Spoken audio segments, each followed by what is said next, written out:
It got louder! How did it get louder? Maybe they're like really outside your... Maybe they're in your apartment building.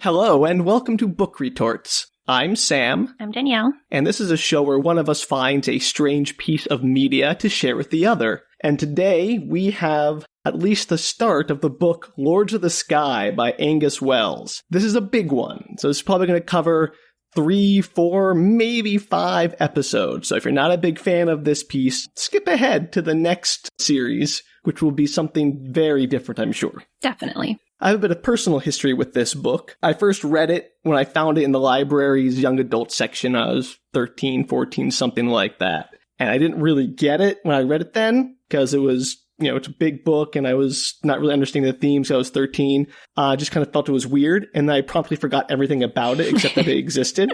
So I remember thinking, like, what was that book? I couldn't remember the title. I couldn't remember the author. And for years, I was just like, what was that weird book? That weird generic fantasy book that I can't remember anything about?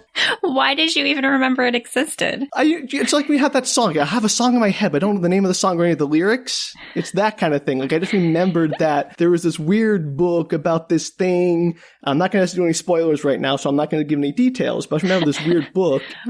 And I couldn't remember the title. I couldn't remember the author. I remember the cover. I remember what the cover looked like. And that was it. And so then my freshman year of college, my dorm took a trip to a bookstore for our orientation week because nerds. And it was a used bookstore. And I found this book in that used bookstore for like $4. And I bought it. I read it again. It's just as weird as I thought it was. I still didn't get it. And that was, 10 years ago, 12 years ago, something like that. It's fate. You found the book. I did. I thought I was very excited. Oh, this book I remember from, when I was a teenager, and now I'm, 20, 18, 19, instead of, 14, 15, reading it again. And I'm reading it now again, obviously, for this show, and it's special. It's a very special book. I'm realizing a lot of things I did not grasp about it from before. So there's a lot of very weird gender politics and class stuff that is, it's going to be meaty. Looking forward to it then. I should mention this book was published in 1994. I don't know if that colors the opinions we're going to have about it, but it's fairly modern, so that's concerning, as we'll see. All right, so to start, as we usually do, with the back of the book. So I'm going to send you a picture of the back of the book. And as you can tell, there's not a lot there. No, there is not. So please go ahead. It says, with his bold and brilliant epic trilogy, The God Wars, Angus Wells established himself as a modern master of fantasy. Now comes his most powerful novel yet, a compelling tale of war and redemption in a world of strange beauty and incredible magic. Did the person who write this, did they actually read the book? I don't think so. I do not think so. That's it. There's nothing there. However, if you do a little extra sleuthing, like I did, and you look inside the front cover, there is a actual dust jacket description in there. It's just hidden on the inside of the front cover. So I sent you that, which is much longer. So have fun with that. Do you want me to read it? Yeah, absolutely. Okay, it says, is it the On? The An? I don't know. The H-N. The On, age-old enemy of the Dar, have mastered a powerful new battle sorcery and are massing for an attack on Darbek's shores. It will be the last and greatest battle, a merciless conquest of the lands they once owned and the total destruction of the hated Dar. But Daviot? I don't know. Fantasy names. A Dar storyteller and memory of his people has an impossible dream to bring peace to the warring races. His only allies are a beautiful blind mage, an on-warrior who has forgotten his history and heritage, and a beast man, a hybrid creation of cynical magic rebelling against a lifetime of persecution and servitude. Together they journey to the lost lands of the north to search for the one weapon that will ensure that the Dar and the On listen to this small band of dreamers. But they may find that a weapon of peace can wreak That's hard. That was hard for a minute. I'm not sure I've seen that word spelled before. Can wreak far greater destruction than generations of war. Dun, dun, okay. dun. So this dives in hard to fantasy words, made up names, magic and memory of his people stuff. There's a lot going on. But like all good fantasy books, the first thing you encounter is a map, which is probably the most special map I've ever seen in a fantasy book. That's I'm saying going to something. send you a picture of it now because I know that our listeners won't be able to see this because audio medium and all that, but I just need someone else to see this to validate for me that I'm not crazy. Okay. So you're looking at this map. I am looking at this map. So far, it looks like a generic fantasy map. There's a series of islands on the continents, maybe on the west hand, and there's a series of smaller islands like archipelago on the east, and in the middle there's the Sentinels. What's the name of this map? Daviot's world. Yeah. Not Earth or Middle Earth or Magic Land, whatever. Just Daviot's world. It belongs to him. It's his planet. It's his entire world. It's his world. It's his world. There's nothing else here. It's just Daviot's world. Maybe he's just trying to tell you that it's like the world that this character exists in. Yeah, sure. But you'd think they might give it a name. But that's not the part that I find the most crazy. What's in the upper right-hand corner? A compass. I don't know. Well, there's an inlay. There's like another smaller map in the upper right-hand corner. Now, inlays and maps are often used to show a detail of something, right? A zoom-in portion of something, or maybe to show like a larger picture so you can see the context for which your map sits. The same thing. It's the exact same map, just smaller, and in the upper right-hand corner. Literally the exact same map. It's just they copy-pasted the big map and made it small and put the big map smaller in the. I don't get it. Yeah, it doesn't make any sense. Why would they have two of the same map on the same page? Right. And one smaller and harder to read inside the bigger one with fewer of the details. I don't get it. Told you it has a little compass. Maybe it needed to explain to you north, south, east, and you west can put the direction. compass without the map. You don't need the smaller map to have the compass, Danielle. Yeah, that's the only difference. I was reading this on the Kindle, and I literally went to my bookshelf and got the paperback down so I could check to see maybe they changed it from the paperback. No, they're exactly the same. They're both just as useless. I don't get it. I've been seriously going crazy trying to figure out who thought this was a good idea. Does this world have a name in the book? Like, is it still called? No, it does not. Oh, okay. It's just, is it ever referred to as whatever, Daviot's world? They refer to Darbeck, which is the country of those islands, and they refer to the different island names, but never the world as itself. Interesting. Yeah, it's just Daviot's world. It's like Beekman's world or whatever. Yes, just like that. Oh, man. So I'm not a cartographer, but I would love if any of our listeners can figure out what the heck this map is about. Like, if there's a reason that I don't understand not knowing maps as to why they would put a smaller version of the exact same map inside the map, please, I'm begging you, write in, tell me the answer. I'm freaking out over this. It's been bugging me the entire time I'm reading this thing. Every time I open the book and I pass that, I'm like, why? Well, it kind of seems like the reverse. Like, the little inset has less information than the big map does. It does, because it's smaller, which makes sense. Because they have the name of all the cities or whatever on the big map, but they don't on the tiny little map. So maybe maybe it's just reversed. Maybe the big map is supposed to be like... But then it's not zoomed in any further. It's just a big, it's just the same... It has the cities, but it has the cities in it. Yeah, but why not just not have the smaller, less helpful map? I don't know. Maybe in case you wanted to tear it out of the book and take it with you on your travels. Travels to where? It's a travel map. Daviot's world? I don't know. I was just trying to be helpful. You were not. But I appreciate the effort. Already, before I read word one of this book, I'm already very confused and a little upset. Oh, man. So, that is the beginning. And now we're going to discuss part one of the book there. It's a book in 4 parts. Part 1 is called The Gathering Storm. So it begins, as all fantasy books are mandated to begin, with a young boy in a fishing village of very little renown. Mm-hmm. He's just a normal boy in a fishing village, and the first thing you notice about this book, it is wordy as heck. It is so wordy. And it just sort of goes on and on with these sort of descriptions of things that are paragraphs long to describe just a simple scene. Like, I stayed next to a guy and he had a sword. And it's like 15 pages of that. And there's a reason this book is 600 pages long when it could be half that, probably, with a good editor. It's like the descriptions of walking in Lord of the Rings. Yes. I mean, it's very much like that.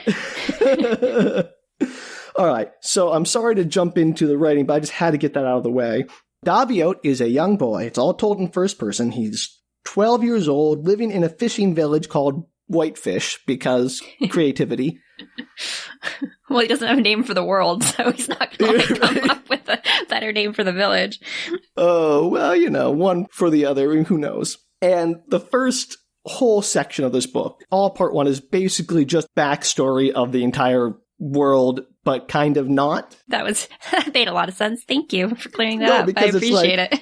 It's the lore that the people have of the world, which may not be the true lore, if that makes sense. So it's like, we're learning his history that he learned with him, like we're a student in his school, but he's also learning new things that the world's not like, there's conspiracies and whatnot. So everything you learn in this is kind of also not entirely true. So unreliable narrator. I mean, kind of. Yeah, basically. So there's apparently some big struggle between the people of Darbeck, the Dar, and the people of On, or On Feshang. Again, I'm going to mispronounce so many things in this book, so get ready. Okay. At first, we're not really aware of what this animosity is, just that there are these things called Korabi Knights that come through these giant airships. Knights. Basically zeppelins or blimps. Knights, like Knights. Yeah. And Korabi with the obligatory apostrophe in the middle of the word because fantasy book. Uh-huh.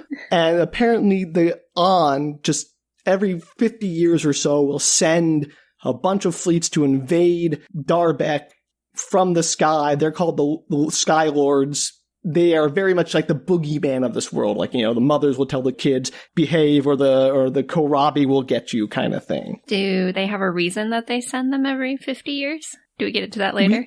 We do. We get to that later, and it is bonkers, but sure. And the whole idea is they come en masse, they're greatly feared. They never actually manage to do any permanent damage. There are these chain of islands called the Sentinels, which are supposed to guard the continent, the land of Darbeck from the On. And the first chapter opens with a single airship making its way over Whitefish Village. You said the islands protect them? Well, they're supposed to be like people or stations or people towers. on the islands protect. The islands themselves do not protect. Well, no, the islands are not there, but the islands are, it's called the Sentinels, to be used as a bulwark defense against the sky invading On. Okay, I just wanted to make sure the islands weren't like sentient or something. You never know. Fair question. I'm sorry. I'll try to be more clear in the future. It is fantasy, so anything goes. Absolutely. You're right. I apologize. I will be more clear. I will not make any assumptions. So anyway, there is a boat, a sky boat, that's what they call them, that comes across the water at the wrong time. So it's out of season, out of the cycle. And everyone in Whitefish Village gets very scared, and all the children and the women flee, and the men assemble on the beach with, the swords, where Daviot slips away from leaving with the other children and sticks behind with his father to stand on the beach and face the invading On, the Korabi Knights. Okay. And it goes on for several pages describing them standing on the beach, watching the thing, the dread, and the boat just floats away. It just passes over them and doesn't land. Nothing happens. Literally nothing happens. That's very anticlimactic. Thanks. It is. And again, they spend paragraphs describing like his feeling of the blades and his jealousy of the sword and his feelings of fear, and no, bye boat. Just float away. Not today. So that was weird.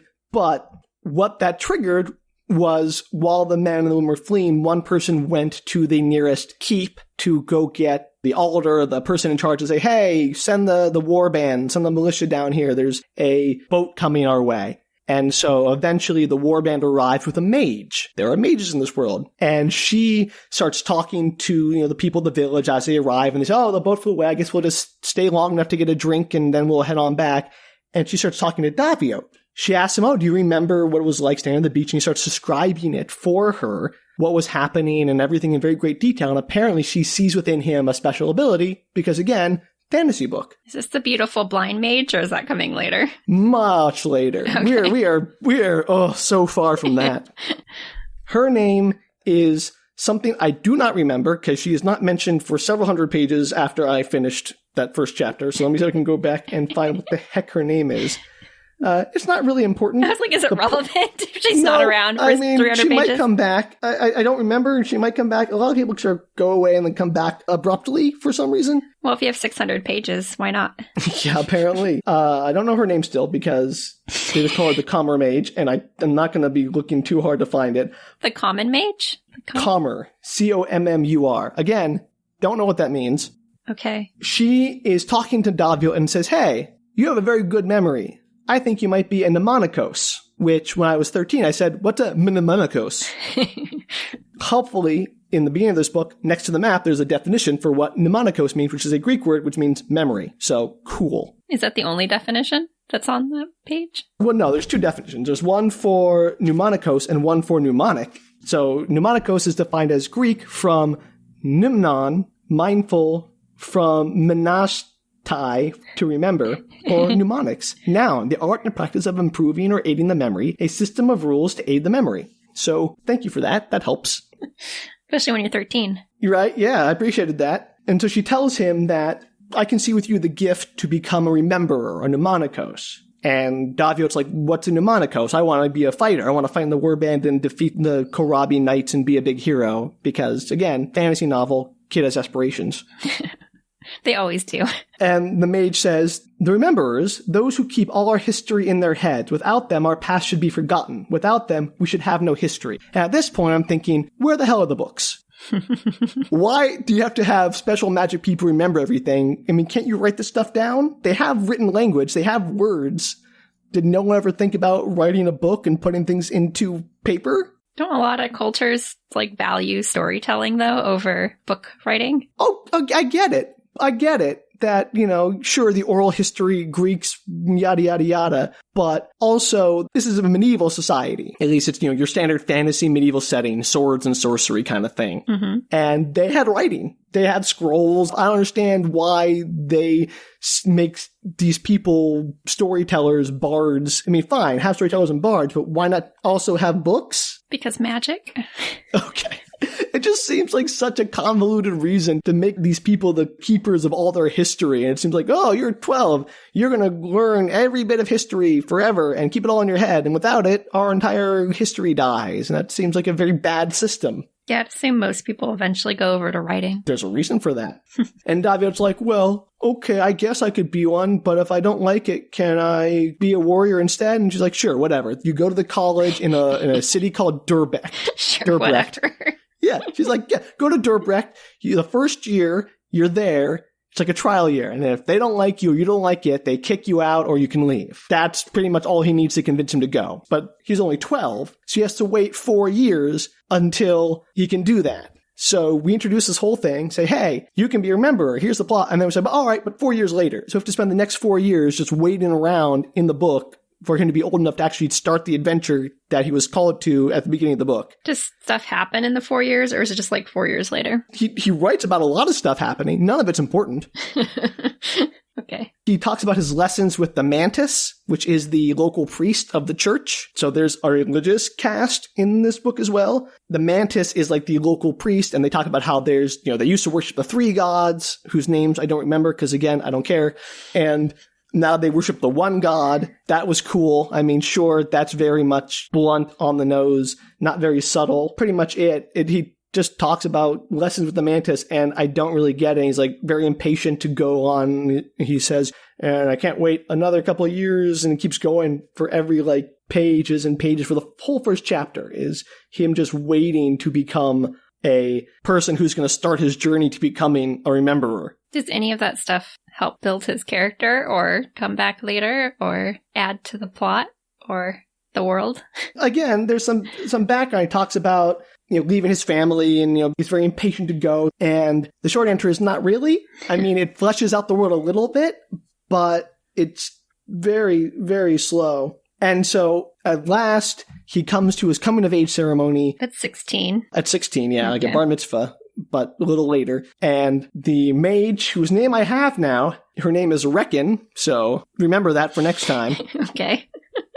And her bodyguard, Andyrt, who is Andyrt, Andyrt, is her bodyguard, and he's the warrior who sort of inspired Daviot to want to be a warrior. So now he's waffling between fighting and learning. And they come back for his coming of age ceremony, and they all get on a boat, and they go up around the coast to the nearest city, the keep where they all lived, so that he can then go from there on to the big city of Durbreck to start his learning. Good. I'm glad he got there. Yeah. The first chapter is, hey, the book is starting.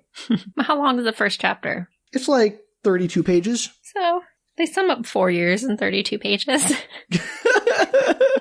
Yeah. It's pretty good. There is something I want to highlight, though, is I feel like the author had like a word a day calendar because he's constantly throwing in these weird vocabulary words and not always in ways that make sense. So at the very end of the first chapter, when he's about to leave, he says this as he's getting ready to get on the boat and leave his family and his village behind. I think that sometimes there comes a precise moment, a fragment of time crystallized, trapped forever in the alembic of our internal eye that tells us all when we chose our path through life. So what is the alembic of the internal eye? I don't know. Nobody knows. An alembic, I looked it up because, again, I had to, is a still. It's like a small copper still used to distill alcohol or liquids with a little pressure vessel on it.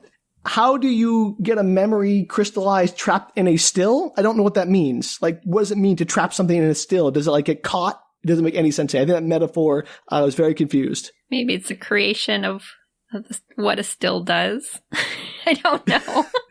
So how is it trapped in the still, though? Trapped forever in the still of our internal eye. I don't know the answer to that, Sam. I know. This is the most confused I was since I saw the map. And it only took 30 pages. So this book is a lot of that kind of thing. A lot of the sort of weird metaphors and weird vocab words that feel like I don't know, maybe he legitimately has a really impressive vocabulary and is just naturally loquacious like that. I know, I had to do it myself just to prove it. But maybe he's also just showing off. I don't know. Either way, it's kind of weirdly noticeable. I'm assuming his metaphors make sense to him. Okay, great. Maybe his map does too, but to the rest of us, not helpful. All right, chapter 2. Chapter 2, here we come. He's 16 and living the life. All right, so this is the fish out of water chapter. You can just name each one some stereotypical fantasy title. I absolutely could. First chapter, introduction of boy going on hero's journey. Chapter 2, fish out of water. So he goes to the city, which I do not remember the name of. Oh, no, I was wrong. Chapter 1 doesn't mean he goes. He just agrees to go to the city in chapter 1. Chapter 2, he's still at home. I thought he agreed when he was 12. That's right. Chapter 1 ends when he was 12. Oh, and then it jumps to then the next one. Oh, I compressed it all in my head because I didn't remember it taking so freaking long. I'm sorry. My apologies to everyone who's listening. I made a goof. Chapter 1, it ends with him actually agreeing to become a mnemonico. So it's 32 pages of him getting to the point to agree to go on the journey. And then chapter 2 is everything leading up to him actually going on the journey. That's actually far worse. It is so much worse. Oh my God, what happened? Oh yeah, now he's all talking about his education with the mantis. And here's where we get some background history of the world. There was apparently a time long ago when all his people lived up north in the other continent called Tartarus. I think Tartarus is a real place. Somewhere. Okay. Yeah, I may be wrong. All right, hold on. I'm going to look this up because... This is vitally important. We need to know. Yeah, Tartarus is a place, according to Plato's Gorgias, souls are judged after death. But it is a place. And which is just weird because it stands out against all the made-up nonsense of everything else. Apparently, all his people lived up in the Tartarus, and they were unhappy up there because they were preyed upon by dragons who ate them, and that was bad. It would be. It would be. So eventually they migrated south to Darbeck and tried to settle in there. Is Darbeck different than regular Darbeck? It's of Darbeck, which I believe means north in this context. Okay. North of Darbeck. Okay. Which is weird because there's no other continent named Darbeck. Darbeck is the two continents, Dragon Neck and Kellembeck. Why isn't Dragonbeck where the dragon people are in Darbeck part of I don't know. Again, the map is nonsense, and I hate it. Tell us more about your real feelings. I would spend this entire podcast ragging on that map. You know I would. You would. I absolutely would. But we should move on before we run out of time. I got so much left to get through. So they moved to Darbeck. And they started putting out sacrifices of sheep and other livestock to try to, appease the dragons. And eventually Can they started appease learning... them?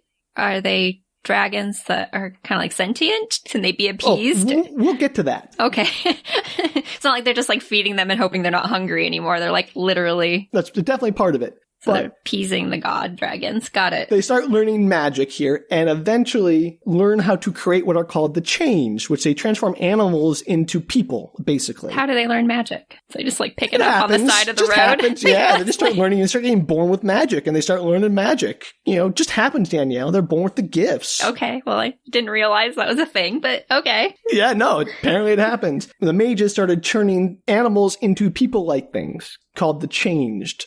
So they're basically people, but with slight features that make them slightly resemble animals. So like dogs or horses. So they look just like people, but they have maybe the eyes of a dog. Is it like the beast person that's mentioned in the cover? Open, yes, whatever the page. Absolutely. Okay. Yeah, absolutely. Okay. It's coming together. They make them and they use them as sort of bait to get the dragons to leave them alone. Because they're like offering them up as like human sacrifices?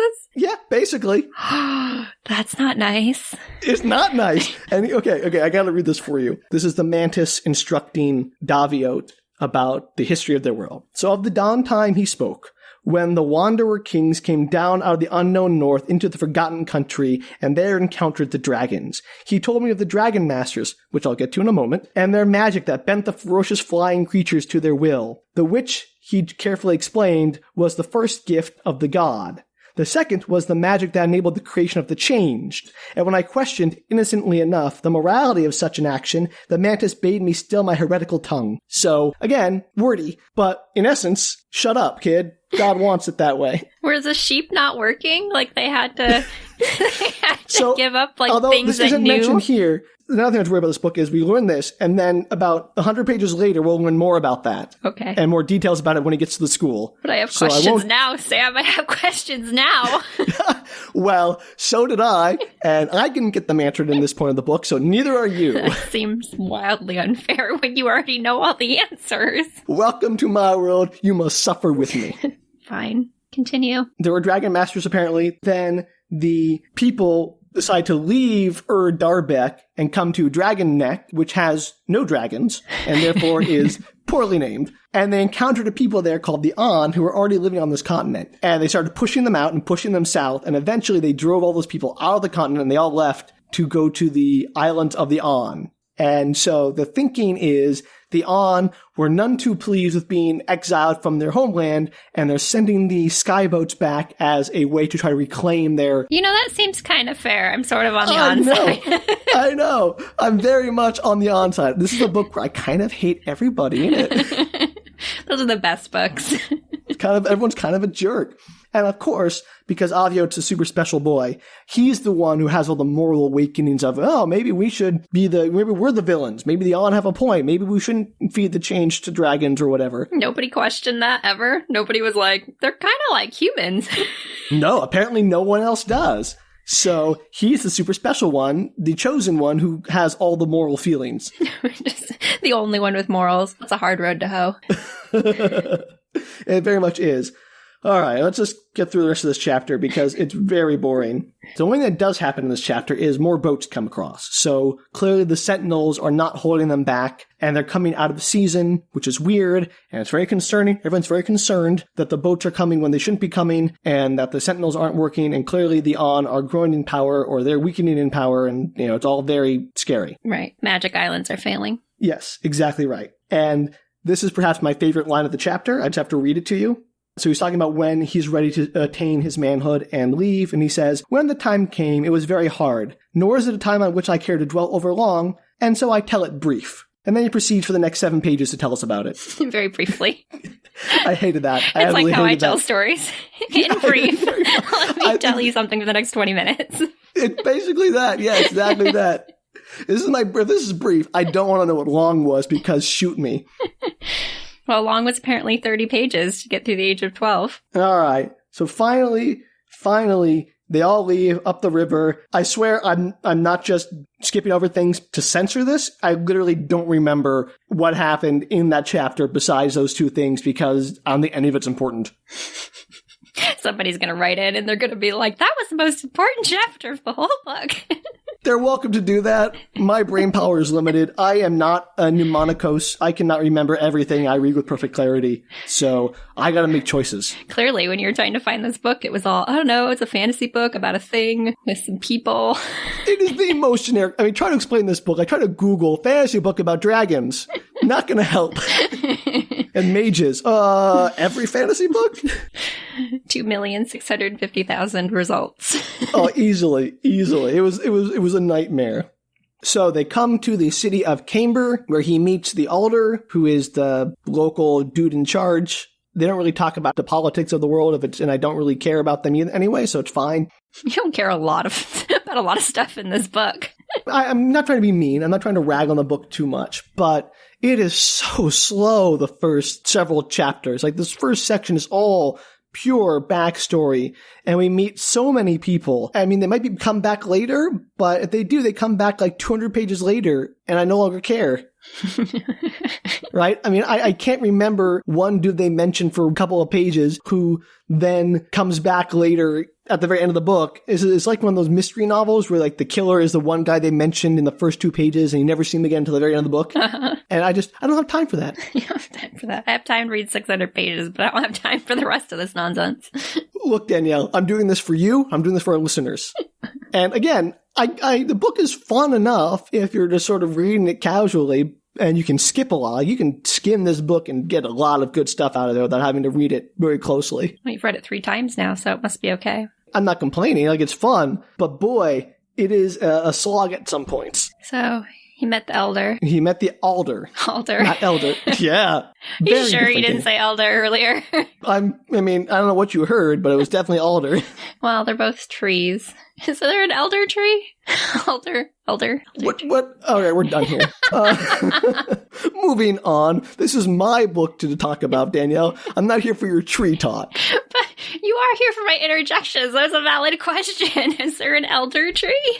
Or is it just an alder tree? Am I, like, conflating the two? Are they even spelled the same? I don't know. Alder is A-L-D-E-R. Elder, I assume, would be with an E. Let me look it up, because of course everything is spelled in fantasy way, which means not the same. A-E-L-D-O-R is how they spell it in this book. A-E-L-D-O-R. Yeah. Eldor. Alder. I don't know. Again, I'm not doesn't matter. anything You can say it right. however you want. You're the person telling the story. That's right. He meets the Alder. He has 2 sons. Their names, I think they're going to come back. One is named Sauron, so very Lord of the Rings. And the other one is named Thadwin. And I believe they do come back later in the book. Got some vague memory of them coming back, but I don't remember how, and so we'll see. Clearly very important. Look, I don't remember much of this book. This is the fish out of water scene. He's like entranced by the moderately sized city compared to his village in Whitefish. He gets on a horse for the first time and his butt is sore. That's a big deal. And he spends a lot of time in a bath soaking his sore butt. That's cool. As one does. He picks up a sword for the first time, briefly. No, he doesn't. He watches other people fence with swords briefly. That's cool. He goes to a haunted forest. That's pretty cool.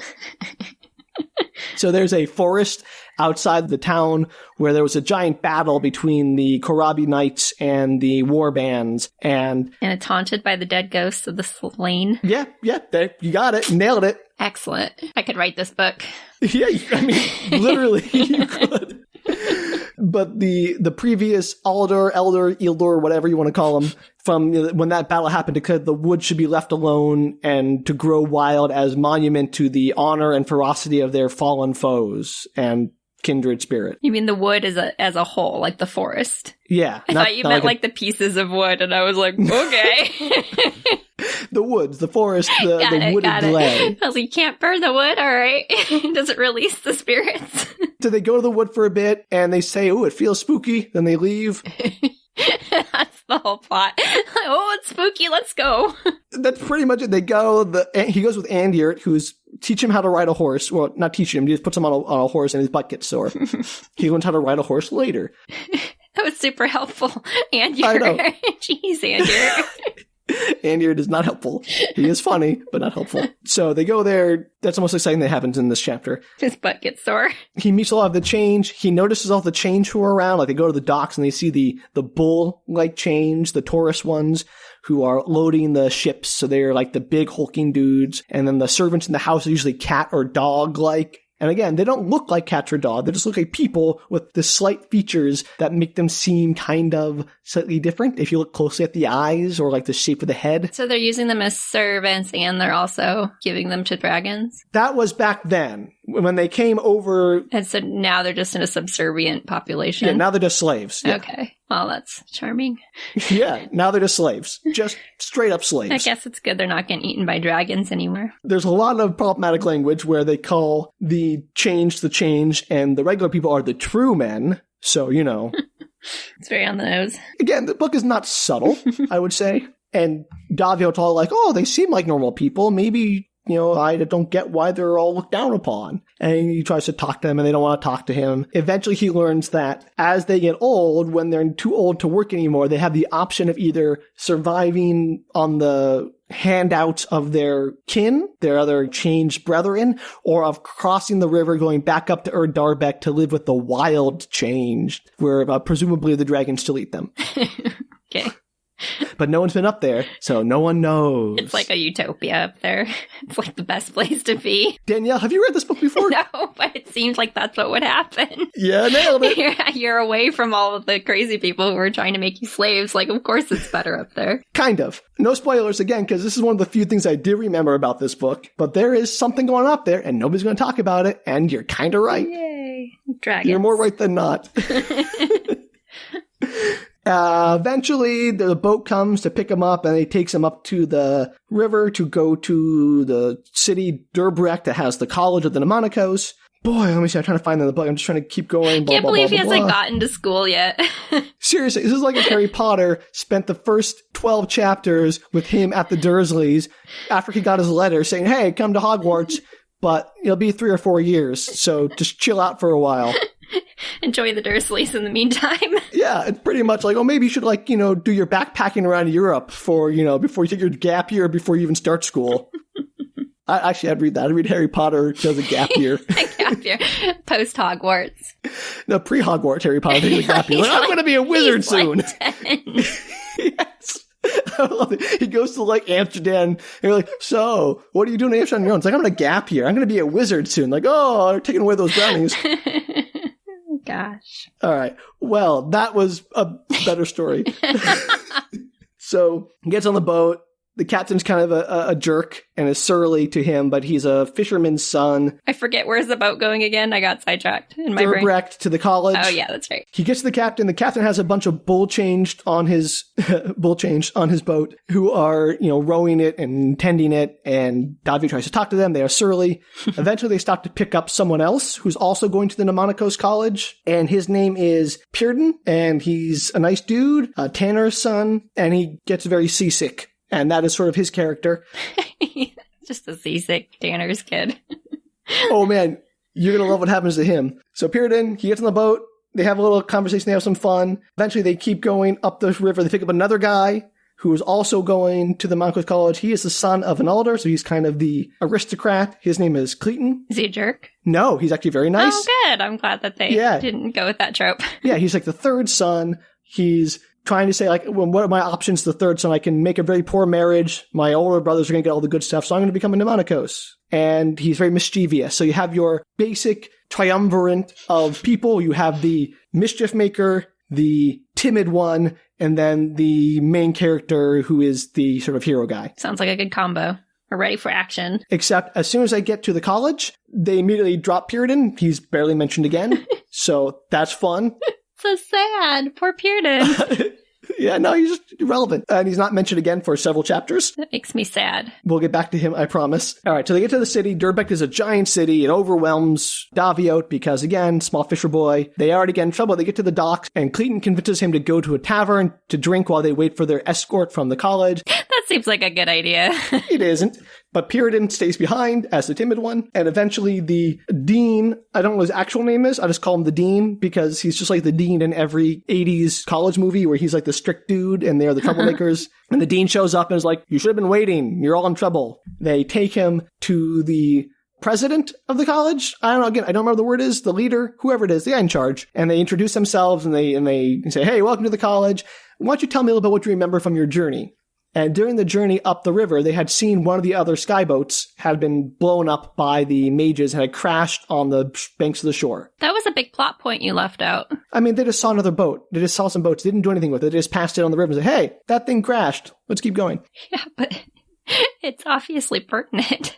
It's only pertinent in that the president asked them each to remember as much as they can about that scene. And of course, Daviot has the best memory. Of course. Yeah, so he's obviously the best of the new mnemonicos. He's a very special boy. Are there only like the 3 of them that are new? Apparently this semester, but there are a bunch of other people already at the college. There are 15 kids at the school, and I think they all come at different times. It doesn't have like, orientation's on the 3rd of May, and then if you're late, I think it's much more sort of laissez-faire than that. And it's like really small class sizes, apparently. Yeah, exactly. Okay. You have to have the gift, Danielle. I know, but I kind of assumed it'd be like more of a school setting with like bigger classes. But it's a big college. I believe that, however. Thought there'd be more than 3. Anyway, continue. No, their class is not 3. They get mixed in with the other 15 kids. I bet, I imagine there'd be more than 3 new students. I don't know. Today, it's a made-up book. I was just... Maybe they come on different days of the week, and maybe they all came in like different times. I don't know. I don't know either. If you don't know, I certainly don't know. Well, I only read this book, Danielle. I don't remember any of it. The big excitement thing that happens is, I'll skip this chapter because I already got ahead. In chapter 5, they encounter the bully of the school, whose name I don't remember, but he gets all up in Clayton's business because Clayton is the son of an elder and is therefore like, oh, do you think you're better than the rest of us? And he's like, no, we're all just here to learn. He's like, well, you are all hoity-toity. He's like, no, but don't challenge me. He says, I'll challenge you anyway because I'm a bully. That's what I do. And they go and fight. And he gets the crap kicked out of him because Clayton knows martial arts, having been trained to fight by, an aristocratic upbringing. Yes, of course. And they get in trouble for fighting, him and Daviot, because Daviot helps out when his 2 cronies try to jump in to make the fight unfair. He knocks their heads together, literally. Does the other guy get in trouble too? He gets kicked very hard in the groin and ends up in the hospital. So I would say that's a pretty good trouble for him. And literally, yes, he gets kicked in the groin. That is how the fight ends. Well, that's a good way to end a fight. I mean, it certainly is effective. Yeah, that's how I would end a fight. And I'm not sure why that happened, why that was in there, but apparently now Clayton agrees to teach Daviot to fight, even though they're both going to be taking martial arts classes next year. So, but clearly they need to know now, not next year, Sam. Apparently, and they start learning about the history of their world, again, this point from the mnemonicos perspective, so not from the clergy perspective, which he got as a younger kid in Whitefish Village. He's now learning the history as they remember it from the history keepers. And it's basically the same thing we just talked about, because I don't want to go over all again, but they came down from the north, they forced the On out, the On are ticked off and want their land back probably, and none of the On are ever taken alive. They always kill themselves if they're, going to be captured. They fall on their swords. And Daviot gets a reputation for being a stubborn kind of guy who challenges orthodoxy a lot, because of course he does. Because he's the main character.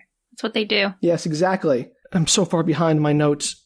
You're overthinking it. I just covered like 3 chapters in the last 2 minutes. Well, those are all the important plot points. You could skip the other stuff. Literally, I could. Let's see. Here's what we learn about the history of them.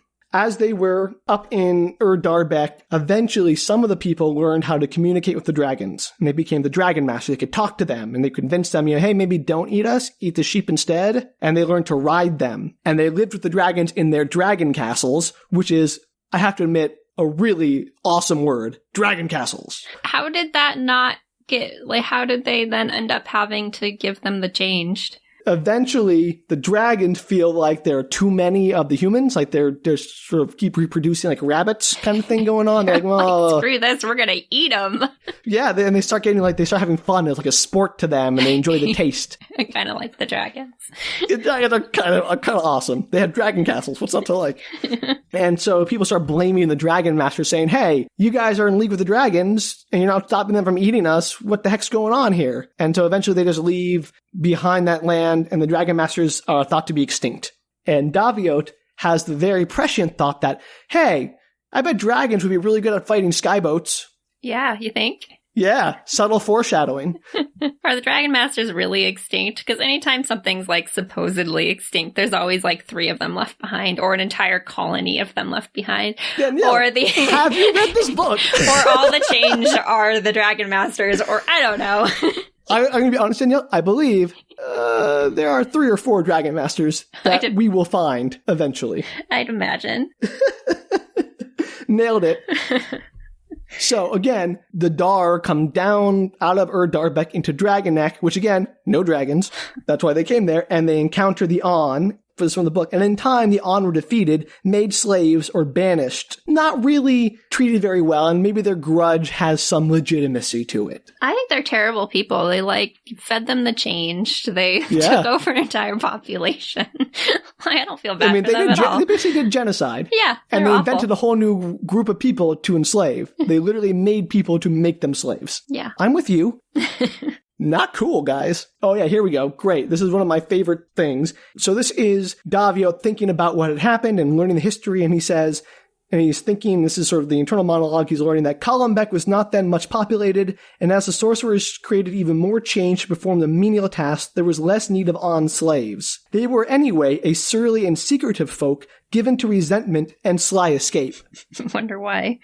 I know. And this is our hero having that thought, so... Good dude, Daviot, thinking that a race of people are surly, given to resentment, and sly escape. Does he know, he grew up or is growing up in that area? Aren't most of his opinions kind of formed by, what's going on around him? He doesn't necessarily know. Yes, that's true. I get that but he's supposed to be, in every other regard, he's always the change are our friends. And, people. So he's supposed to be the enlightened one. And he just says that with not any sort of they were considered to be sly. They are sly. Does he have any change of mind later? I guess we'll find out. So I thought that was weird and a little uncomfortable. But anyway, they drive him out. They're all coming back. And now the cycle is getting worse, and they're not having enough mages to go to the Sentinels. So the Sentinels are basically staffed by mages to fight off the On invaders. And it's at this point that I start wondering, why don't they just use regular boats instead of skyboats? Right. Because, again, looking at this map, because I can't stop looking at this map, they could just sail south of the Sentinels and then come up on the south of Columbek and then just go up there without having to worry about the Sentinels. They can go around them. Why do they have to? And if they take regular boats, they're not at the mercy of the whirlwinds that make them so they can only come every 50 years. They could just come whenever they wanted to. So I really don't know why they use skyboats instead of regular boats. Is that ever addressed? Just continue to use skyboats? I mean, maybe. Again, at this point in the book, you know as much as I do, which is not saying much. So why skyboat? I don't know, and it's very weird. Because skyboats are cool. I mean, that's probably the answer. So eventually, Daviot and his friends graduate to the second year, and they decide to stay. And Cleton, he had a room together with their own change servant named Urt. He is a dog servant, and Cleton dismisses him because he's used to servants, having grown up in a keep as an alder's son. And Daviot starts talking to him and making friends with Urt, and Cleton finds it very weird. And it's always mentioned in the book how weird and how much of a strain it puts on their friendship that he is talking to Urt, and Cleton is like, that's weird. It's like a person who's too fond of their pet dog. A lot of us talk to our pets, Sam. Take it with Cleton. He's the one who says it's bad. This is also a very weird sentence to be thrown out in the middle of the book. So they're talking about how they are taken up into the second year, and Daviot saying very few were expelled. And so he says, indeed, there were only 3 expelled during my time there. 1 for theft, 1 for the rape of a younger student, and 1 for a knifing. And that's crazy what? Reasons. I mean, yes, raping a younger student, please expel them. But also, what the heck? Just throw that out there out of nowhere? And then, of course, it just moves on. That's not even mentioned. I'm like, what is going on? Those are really intense reasons to get expelled. Yeah. I should also mention all the Mnemonicos are men. Mm-hmm. Because they sort of lead an itinerant lifestyle. They travel, they're wandering storytellers, they're wandering bards, and that's considered no suitable role for a woman. Of course not. All right. Eventually get their own room. He starts talking to Earth, the Change, and he learns that even the Change have their own caste system where the equine and bullbred are considered to be duller, and the catbred and dogbred people are considered to be more of the, like, house servants, like the higher class slaves. Why would you cast yourself when you're already in a Thank you. It's very weird. That's a terrible idea.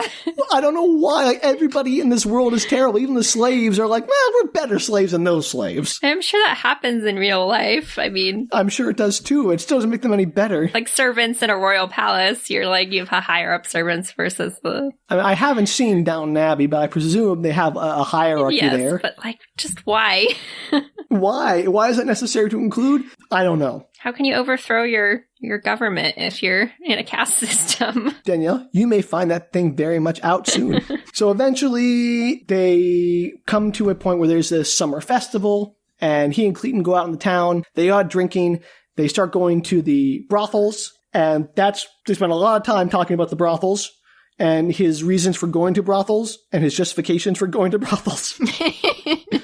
It's vitally important to the plot. Let me read this paragraph for you because I don't understand it, and maybe you can enlighten me as to what's going on. I had first balked at the notion of purchasing a woman's favors, but I had met no one to satisfy the natural longings of a healthy young man, nor any desire to take that path some of our fellow students chose. I don't know what that path is. Either way, I find that sentence very uncomfortable. Is he talking about masturbation? In which case, why is going to a brothel less morally wrong than masturbation? Or is he talking about homosexuality between the students at the college? And in which case, how is that a choice? Or rape? Is he talking about rape instead of paying for it? Oh dear, that's even worse. That's kind of what it sounds like. Oh man. Sorry, I didn't mean to make that darker. Yeah, wow. So he spends a lot of time sexually frustrated, he says, and eventually decided, what the heck, I'm going to go and get a prostitute. And Cleton is paying for it all because he's the rich older son, so that's cool. And they have favorites there at the brothel. So finally, they're on their way to the brothel. It's late at night on the summer festival, and they see this student from the Mages College walking up the street in a hurry. Daviot is immediately stricken by her. He immediately says, I'm in love with her. He's love at first sight type of thing. He knows absolutely nothing about her, and he can see somehow that she's blind, but that she uses her power to see.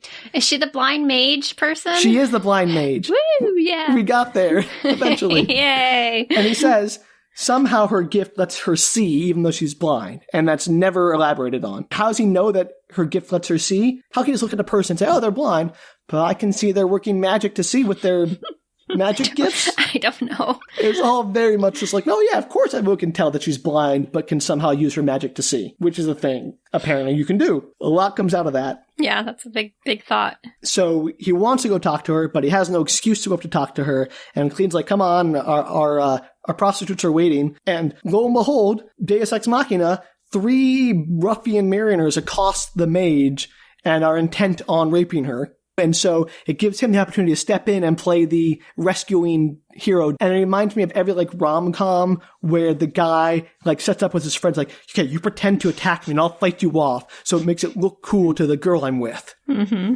Except it's real. Except it's real, way scarier. But it's the exact same convoluted thing where it's oh, you just happen to be walking by just in time to stop the 3 ruffians. So he and Clayton beat up the 3 would-be attackers, and he gets to talk to the mage. Of course. And he's like, oh my god, you're so great. Wouldn't you think, with mage powers, don't you think you could fend off some... And they say that, attackers? But then they step in anyway, because one of them touches her hair, and he's like, oh, that's a bridge too far. They touched her hair. Now I have to get in there. Boys are dumb. In this book especially. No offense. Absolutely. And so eventually they get her name, and her name is one I cannot pronounce for the life of me. It's spelled Rwyan. Ryan? Ryan? Ryan? Is there Ryan? It could be Ryan, but then why is the W in there? Because silent W. Why is there a K in knife? Because it used to be pronounced Kniff, Danielle, before we changed the pronunciation. Keep up with etymology. There's lots of words like that. Why is written with a W? Because it goes w. You don't say we're written. That book was written. Written. We have a lot of silent letters. Just go with it. That's even a WR one. So, or RW. If it was RW, Ryan, that'd be fine. Maybe it's for Ryan. Could be Ryan. Either way, I'm calling it Ryan. Okay. Cannot deal with that. You get to pick the rules on names. It's Ryan. We decided it's Ryan. We're Ryan. We're Ryan, because I can't figure out how to pronounce RW as a phoneme. I'm not going to figure it out. And so he escorts her to the end of the city of the block, and then she leaves to go about her business, and then he accompanies his friend to the brothel. And what a story to tell your kids. You know, how'd you meet mommy? Well, I was on my way to see my favorite prostitute when she was almost raped, and I beat up her rapers, and I went to go see my favorite prostitute, but, and this is a direct quote from the end of the chapter here, but all that time I lay with face, I saw Ryan's face. Well, at least he's staying true to his heart. I mean, kinda. And it's really weird because now he's all like love struck over her. So he does finally pick a prostitute, though. Well, I mean, this was one he's been going to for a while. It's his favorite. Oh, because the last thing you read, like, we weren't sure if he was going to actually pick somebody. No, he does. This is so he. I'm sorry if I wasn't clear about that. He eventually got convinced to go and become, visit the prostitutes and pick a favorite. And then on his way to see their favorite, that's when he encounters the love of his life, but decides, I think I'll still go with that prostitute. Well, I mean, to be fair, they're not together yet. Fair enough. But then he becomes all love struck, and Cleaton is very upset with him. He's like, you're so boring and moony, and all you do is whine about Ryan. And they agreed that they would meet up at a certain tavern when they both had time free, and they just have to go there and spend time at that tavern and hope that they run into each other. That's one way to do it. So he's in contact with the mage. No, he's not. They just, before they parted, they agreed to meet up at this tavern whenever they both have time off from their college. Okay, got it. He goes back to school, and he's going to the tavern and still learning and still waiting to find Ryan and still learning all kinds of weird stuff. Like, here are two sentences that are very interesting. He says, first off, about his feelings for Ryan, I wonder if it was not easier to be as the changed, governed not by alchemical processes of love, but by those simpler biological imperatives they inherit from their animal forebears. Is that actual science? Like, is that established?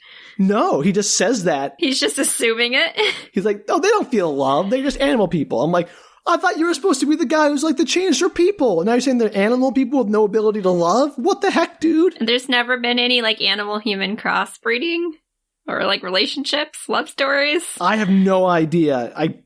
Maybe we'll find that out. That feels like a thing that would happen. And then he immediately says this. I visited Thea still, but less often, and in the way that a man visits the gymnasium to stretch and test his muscles. She knew it and said nothing, even when at the height of our passion, I would sometimes cry out Ryan's name. I thought of Ryan. I wanted Ryan. I spoke of Ryan. And what do you want, a gold medal, dude? Gold star for visiting your prostitute less often while thinking of the person you love. Poor prostitute. I know. I mean, she's getting paid either way, so what does she care? Yeah, but unless she has feelings for him, in which case that's sad, but she probably doesn't. I wouldn't. No, I wouldn't. He's definitely not worth it. And it's just such a weird, like, double standard, because I'm sure none of the women in the book are allowed to visit prostitutes. Probably not. But they might, just because they don't do it publicly. I'm pretty sure it mentions at some point that Ryan was definitely a virgin when they first made love. So I'm pretty certain that doesn't happen. Yeah. So it's that weird sexist double standard about like, oh, men need to go to the gymnasium and stretch their muscles. And that's why it's okay for them to go to prostitutes. But the women don't really need any of that. But that happens a lot in fantasy novels. I know. It doesn't make it okay. Doesn't make it right. No, I'm just saying. And it's a pretty common thing. It's explicit here. Like, he literally spends paragraphs justifying why this guy can go to a prostitute. Like, why are you making such a big effort to argument for, yeah, he should go to a prostitute. It's totally cool. I mean, if he wants to, that's okay. As long as she's consenting, who cares? I just think it's a weird thing to spend a lot of your book writing about. I agree. Maybe he felt like it was gonna deter people from liking his character, so he felt like he had to explain. But why not just not have the prostitutes in there then? I don't know, because clearly it was just met her out and about at a festival and not mention the prostitutes. I don't know. Maybe it was going to go somewhere again. And it didn't. It doesn't. It just doesn't. Eventually, they meet up at the tavern again, and they get in contact, and they Daviot's all like, I love you so much. And he's like, I don't know if I love you yet, because she's smart and not an idiot. I have to get to know you better before I can declare I love you. He says this sentence when he first confesses that he loves her. He's waiting in apprehension for her response and says, she could not see my face, save through the gift of her magic, which doesn't clarify anything for me. Yeah, that doesn't mean anything to me either. So, does she see his face or not? Like, he's basically saying she can't see the expression of apprehension on my face, but you just said she can see with magic. So what can she see? I don't understand. How do you know what she can see? And how does he know what she can and can't see with magic? Yeah, they clearly haven't talked about it. No, they literally just met at the tavern. And he's like, I love you. She's like, well, maybe not. So it's all very confusing and all very hand-wavy. That was your mage voice. Every time she says something, you should say it in that voice. Okay. I'm Ryan. We're Ryan. Sounds like Mickey Mouse. Ha-ha. All right, I'm not going to do that. I don't want to get sued. Oh, gosh. Okay. Well, nope, I'm not doing that.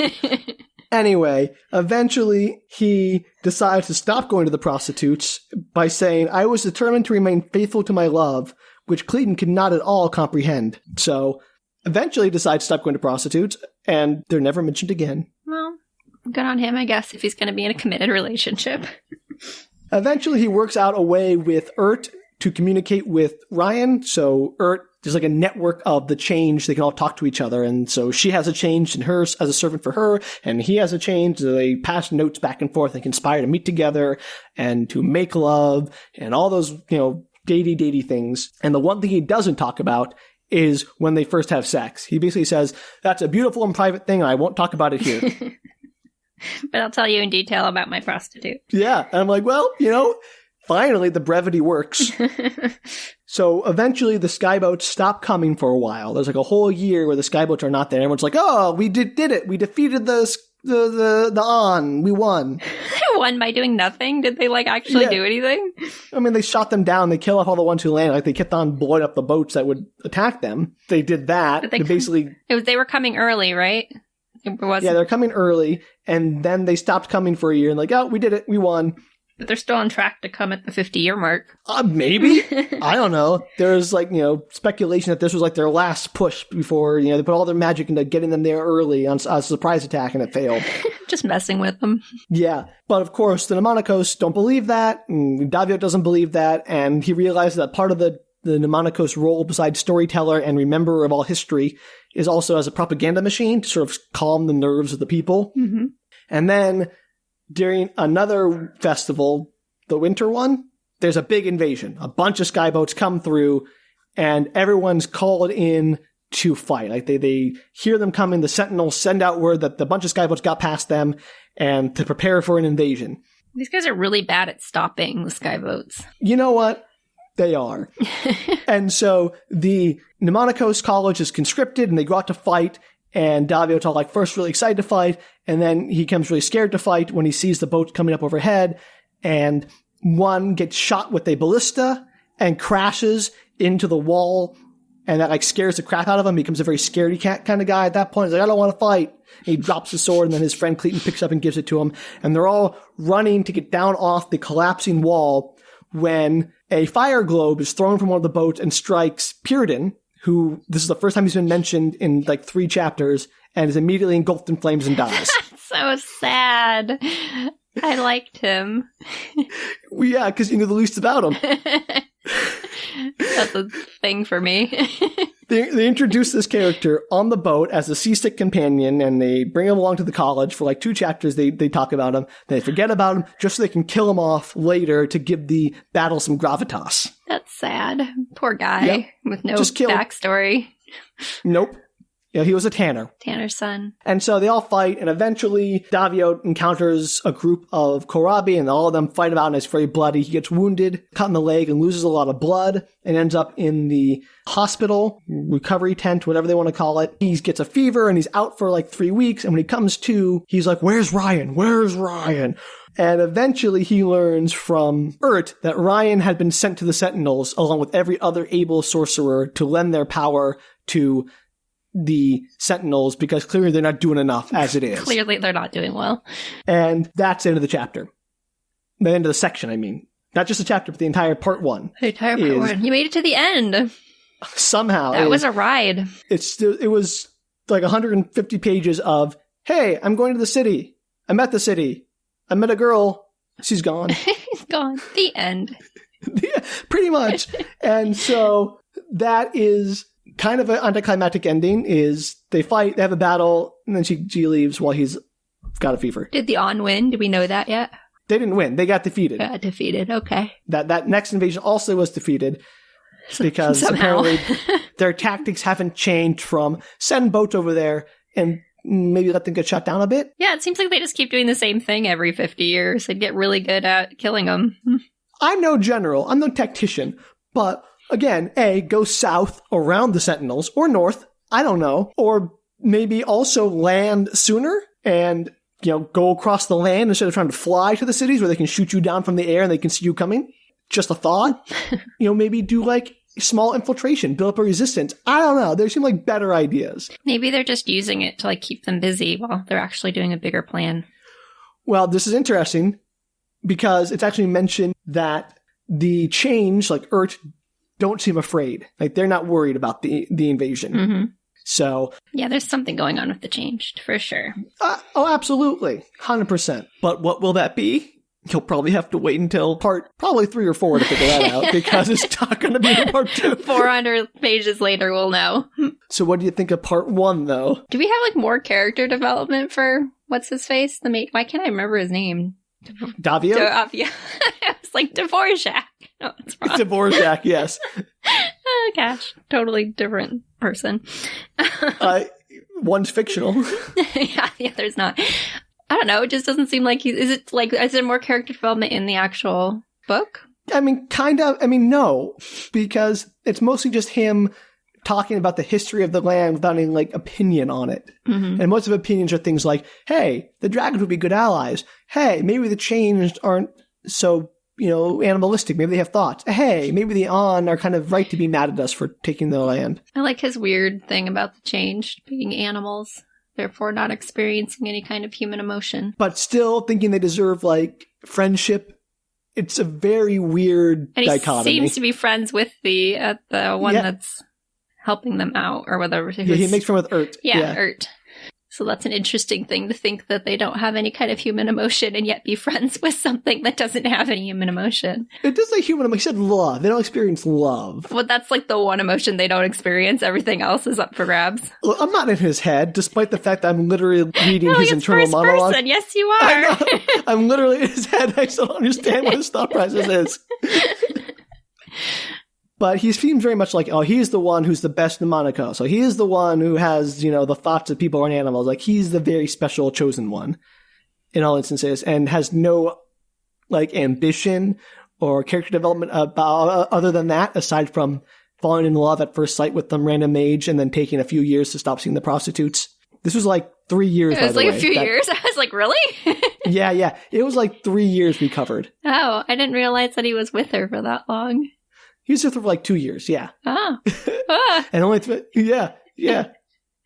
So, again, there's very little that happens stretched out over a lot of time and a lot of pages. How many years does this book cover? Do you know? Give or take. Altogether? Yeah. No idea. Okay. It's covered so far from being 12 years old up to 20-ish. I think he's 19 or 20 now. Interesting. So, yeah, it's been 8 years. So you said that this book was actually really slow, but he's gotten through 8 years and 130 odd pages. It can be both slow and temporally fast. But in that 8.5 years, very little has happened. That's true. And apparently, 3 of those years were him just waiting to go to school. 4 years waiting to go to school. You said he was 16. He was 12 when we met him, so 4 years. That's math. Math good, Danielle. Oh, goodness. We basically covered his high school and college years. Well, that's good. Does more interesting stuff happen in the chapter, the second section? I don't remember. Maybe. We'll find out. Now, I want to hear your prediction, because I think you could write this book. My prediction? I don't know. Obviously, the Changed have something going on. I already said that I think that they're... Let me tell you the title of the next section first. Okay.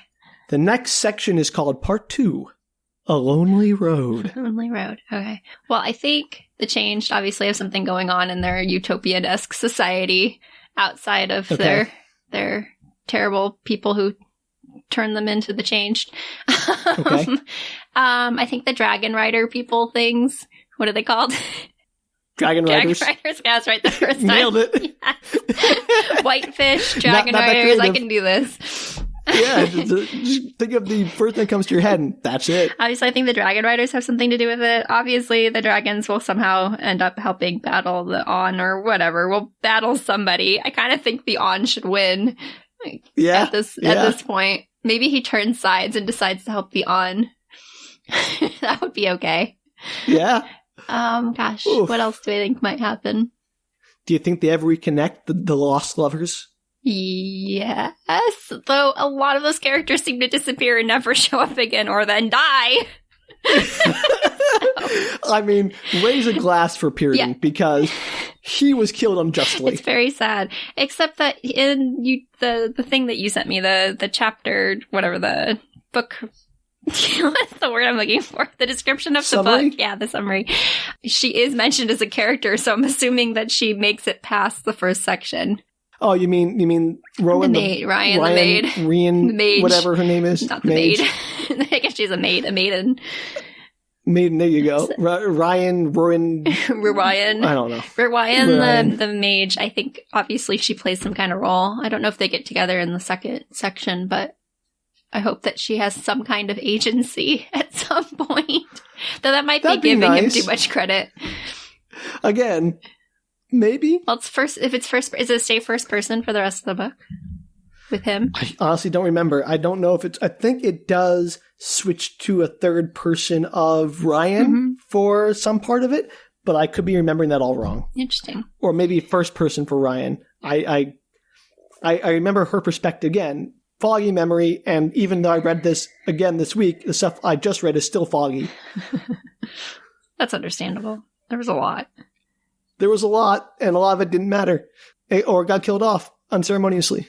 Poor Puritan. I know. I think that's my takeaway from this section is Puritan got the short end of the stick. Seems there. Unfair. And I wonder, I'm kind of curious if the roommate's going to play into anything, or if it's just going to be a wasted character. I think maybe he comes along. No, maybe not. Gosh, it's 50-50, Danielle. 50-50. We may or may not be dropped and never mentioned again, and then die in a fiery blaze during a firefight. Invasion. What a way to go. So that's the end of this section. If you enjoyed listening to that and can explain any of it to us, please get in touch at our website, bookretorts.com. I'm especially interested. I still want to know the answers to the map question that haunts me. Write in, tell me about the map if you can, and I'm sure Danielle has questions too, but really, the map is the important thing here. The map's the important thing for sure. And look forward to part 2 next time. And until then, bye. Bye. Take care.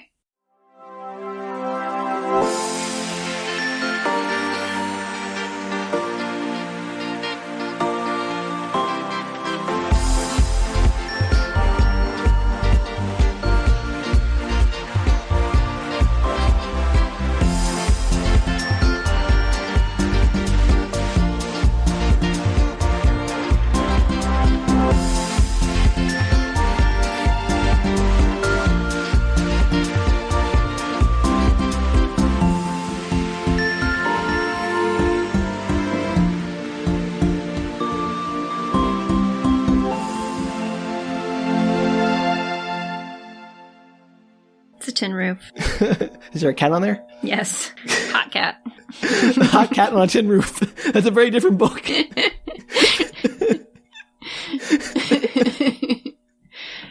Boy, that'd be like Cats. I want to see that. I bet you do. I do kind of want to. I want to watch it with other people, though, and we can't right now.